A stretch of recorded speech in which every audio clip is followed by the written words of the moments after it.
Welcome to ResponseABLE Parenting, the podcast that shows you how to parent in alignment to your emotions, needs, and goals versus your programming, bad advice, and let's face it, outdated strategies that just don't work. You'll get in the trenches support on nervous system and emotional regulation, critical mindset shifts, stronger communication strategies, and more.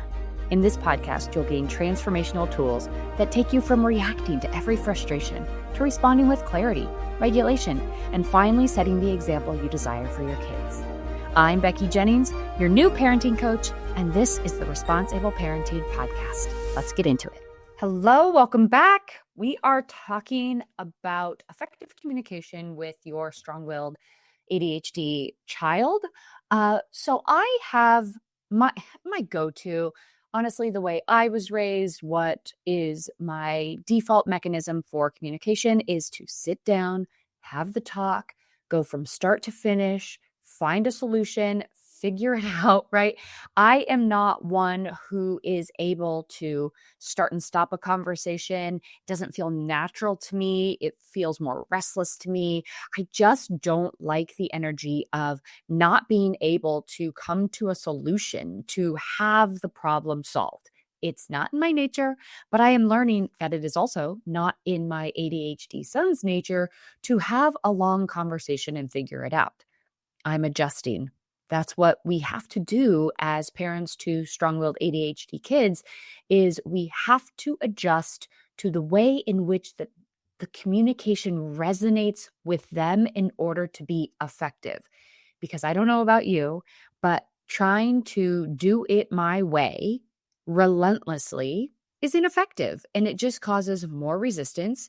It increases my child's defensiveness. He doubles down on his methodology of speaking, and we just end up in a stalemate. We end up further resenting each other. We get more frustrated, and it just devolves into both of our default coping strategies of discomfort, right? It's not a positive situation, and I am a solution-oriented coach, right?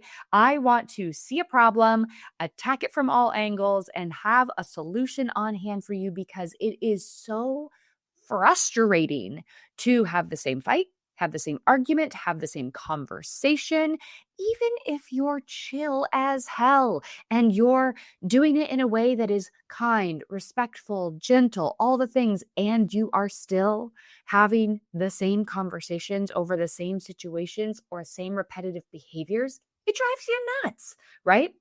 So I have been having a very similar conversation with my son almost daily about screens and how much time he can access screens, what type of device he can access. And it really started to become an issue when I found out that the after school program, so phones are allowed in class, obviously, but after school, they kind of don't have a ability to monitor and regulate children's use of screens. So there are times when a kid's phone comes out, their computer comes out, their iPad comes out, whatever. So he's in an after school program, and typically I hear he's playing or he is, helping out the after school staff or he's doing something non-screen related. Lately, he's been letting me know that his friends are bringing their Chromebooks to school, and he really wants to bring his Chromebook to school. I've said no. He doesn't understand why. I have given him the logical reasons as to why. He still doesn't understand why. So it's been this literal round and round over and over. And we finally got to the point where he was saying that his friends bring their Chromebooks, they open it up, they start a Minecraft world, and he really wants to be involved in that. The answer is no for us. Just hands down, I'm not going to give my kid a computer, allowing him unfettered access to Google and the internet after school with only 8-year-old and 9-year-old boys dictating the search. Not a chance. All right. So first of all, not a chance. Now, he told me the truth, saying that he has actually been sitting with his friends and playing on their computers with them. It's not a lot. It's been like a handful of times, but he did come clean and say he has in fact done that. Now, my immediate response was anger. I immediately jumped to, in my head, God, this kid does not get it. Like, he is just so self-focused. He will do whatever he wants, when he wants, without any care as to whether or not we have had this conversation before. He doesn't care about the boundaries. He doesn't care about the rules. And I pretty much had a surge of rage that ripped through my body, and I was very, very angry. And he immediately saw me get tense, get quiet, and I was trying to think of a way to handle the situation. And he said, "Why do I even tell you the truth if you're going to be mad at me or I'm going to get in trouble?" And I had to really stop myself from launching into this lecture of like, the reason you tell the truth is because it's the moral thing to do, and that is in our household, and yada, yada, yada. We know the things. Instead, I said, first of all, you're not in trouble.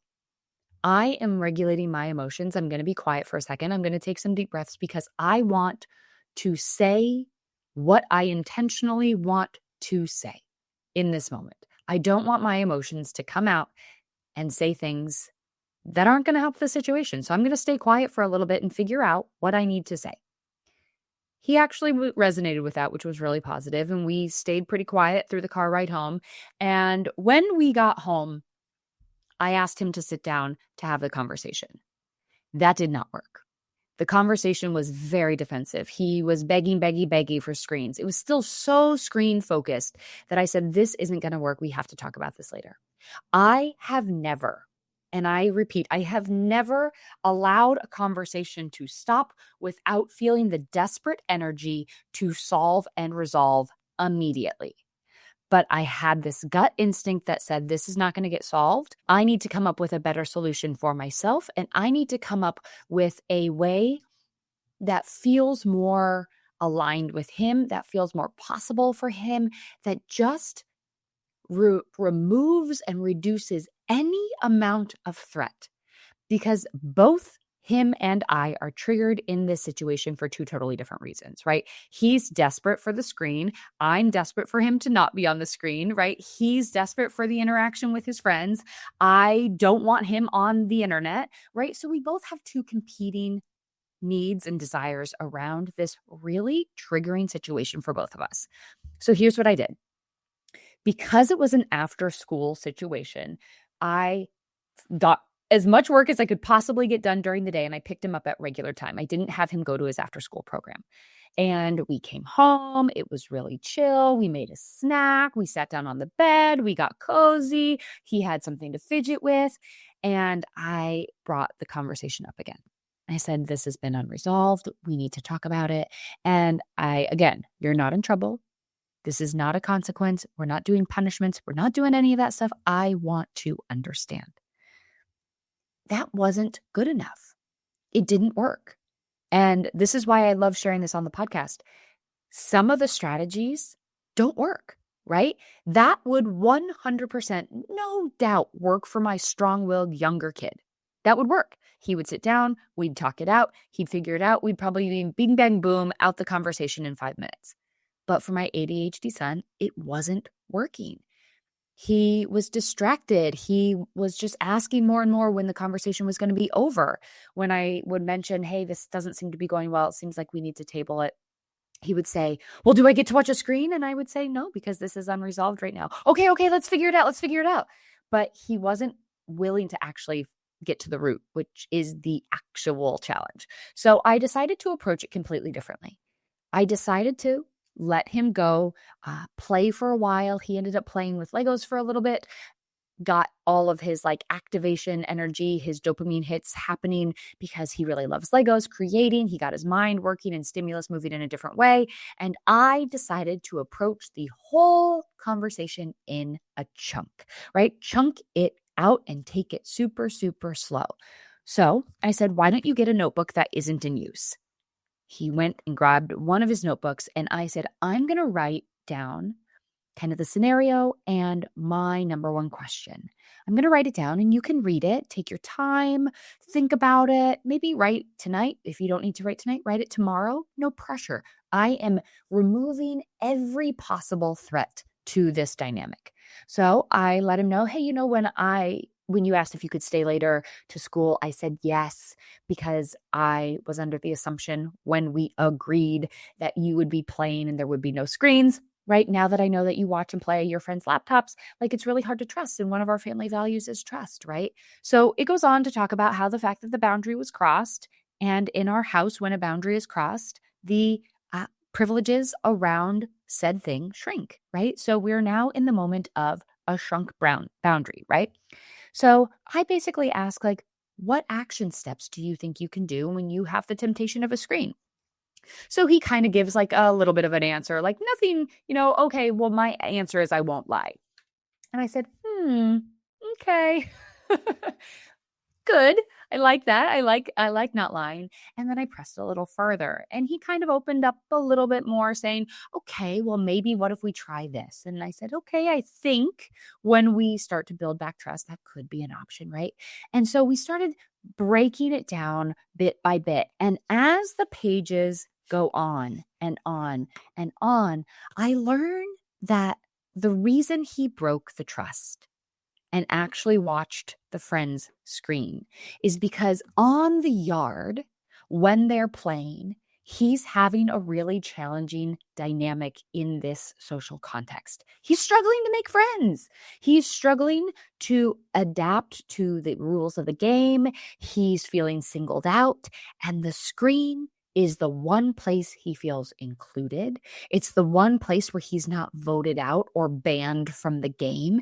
He's actually being invited in. So this social aspect of it, the desire to be included, the friendship aspect of it, even though he knew that watching the screen, joining his friend on the screen is not allowed, the desperation to have a friend circle overpowered the desire to follow the boundary. Now, is that wrong still? Yeah. But now I know the root of the actual issue. Now I know it's not about him defying me and just because he's screen obsessed and he can't control himself around screens. No. It was this really challenging dynamic that he's experiencing at school. A really challenging dynamic around his impulsivity, his ADHD, his executive functioning, his challenges around friendships, making it harder to feel included and be included. So now I get to support him and help him through challenging friendships, which is the root of the problem. And when he feels more secure in his friendships, he doesn't have to go to the screens, right? He doesn't have to, he doesn't have to go to that level in order to feel satiated and included. And so I think it's a really important thing to know that there are other ways of figuring out what is going on for your kids than just verbal talking and just sticking to the lectures, right? On the surface, we think that it is so many things and we think we have it figured out. Like I truly, in my heart of hearts, thought it was my child being defiant and just being this screen obsessed monster, right? Come to find out, it's all about the interpersonal dynamics and social structures in elementary school that are really frustrating him, and he's struggling in a big way. Now I can support him at the root. And that, I think, is a fundamental shift in how we approach these triggering moments for us. What do we see on the surface? Okay, we see on the surface a kid who has defied a boundary and he has gone to a screen, even though he knew he was not supposed to go to a screen. Why? Why did he do that? Well, if I lecture him, he's going to be defensive and be like, I don't know, right? I just did. I don't know. I don't know why I did it. But being able to reflect, take some time, write an answer down, and we could ping pong back and forth in this journal. There was no threat and no fear of him sharing the true, honest experience of, I'm struggling, Mom. I'm really struggling in friendships. Can I be super real with you and tell you a personal story? A few years back, my son, the whole reason why I do the job I do today, was having one of those fiery moments. He was talking back, demanding it be his way. He was refusing to listen to any of our solutions, and the moment was getting really intense. My husband looked at me and said, "Well, you know all the parenting stuff, fix this." I completely froze. All the scripts from the books I'd read, all the strategies from the podcasts I'd listened to completely disappeared from my brain in that moment. But based on the volume of challenges that we were having with our strong-willed ADHD son, I knew I had to figure out a different way, because panicking in the moment and grasping at anything only to not follow through at all and end up yelling just wasn't working. From this experience, I developed a repeatable, easy to remember, and easy to follow system that literally works with every single triggering moment. I can attest to it because there are many in my life. Now I can show up the way I want. I can communicate in a way that actually resonates with my strong-willed child. If this sounds like a solution for what's happening in your home, take these next 2 steps. Number 1, watch the free training about my rewiring process in the show notes. And then number 2, book your free call.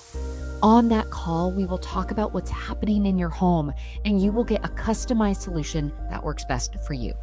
I assure you, this doesn't have to feel as hard day in and day out as it does. There is the solution, and I'm so excited to talk to you about it. Now, if you have a child who can't read and write right now, maybe you are using stuffed animals to map out a situation. Maybe they are biting a kid in school, or they're constantly pushing a kid down on the preschool play yard, right? That happens. Of course that happens.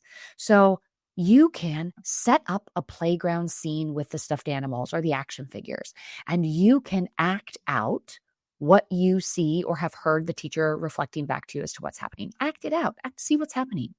Maybe they bring their stuffed animal in and they start acting out. Then you can jump in and act out the scenario of what could happen or what you would like to see happen on the play yard instead. When we eliminate the threat of punishments, shame, dissatisfaction, disappointment, our kids are more open and vulnerable to sharing what is actually happening for them on the yard. They might expose to you that they're being bullied by a kid in the classroom. The teacher doesn't see it. And when they're on the yard, they get it back. They get the child back, right? You might not know that there's the problem happening in the classroom.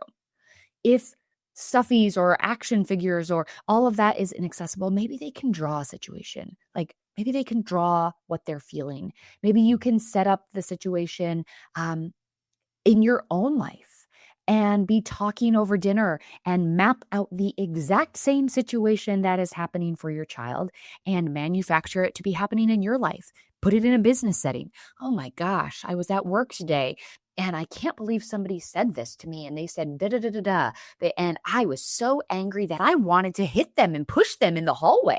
But I did this instead. Have you ever felt like that? For them, they're like, whoa, I didn't know you could possibly feel that way. Well, it's kind of happening to me. I understand what you're saying. Another great strategy, if they're not able to read and write and go back and forth, is say what has happened to you when you were a kid, right? Have I ever told you the story of when my parents caught me doing something that I wasn't supposed to be doing?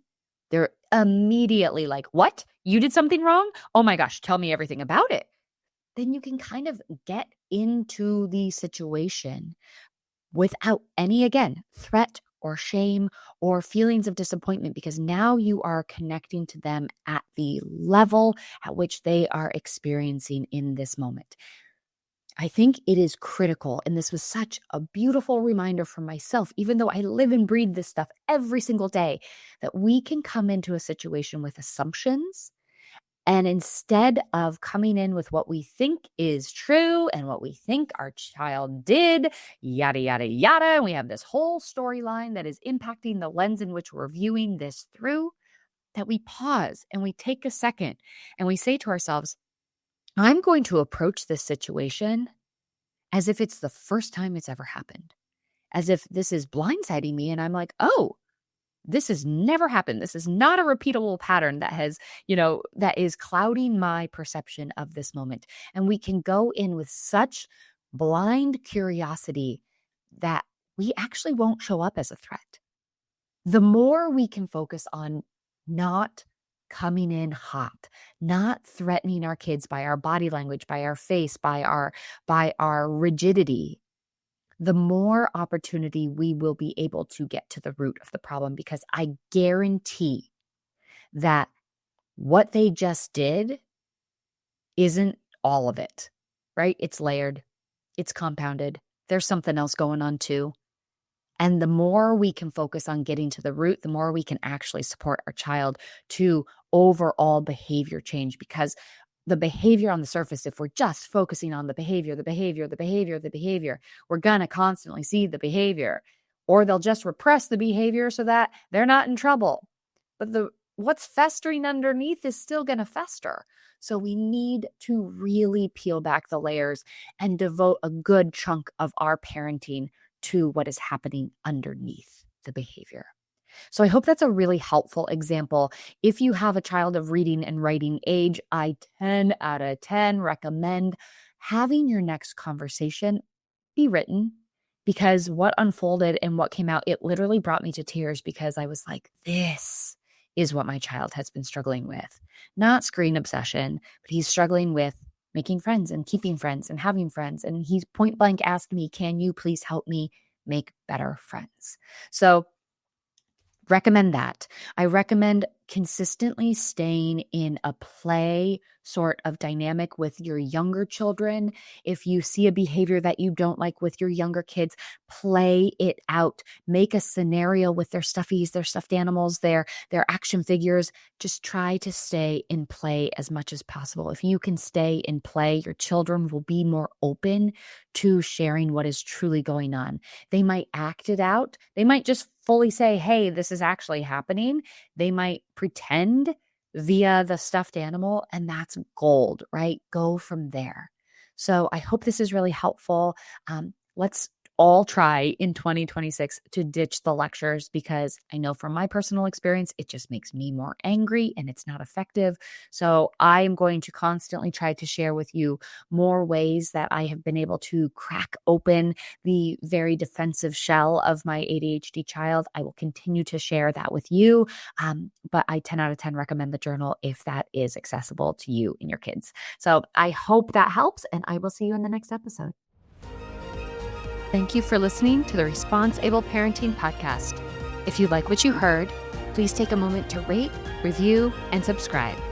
If you know someone who would benefit from this podcast, I'd be honored if you'd share this episode with them. Until next time, know that you are enough, you are capable, you've made it through all of your hardest days, and we will keep growing on this parenting journey together. This podcast was produced by Kim Kelty and myself, Becky Jennings, and edited by the Kelty Method, Branding and Podcasting.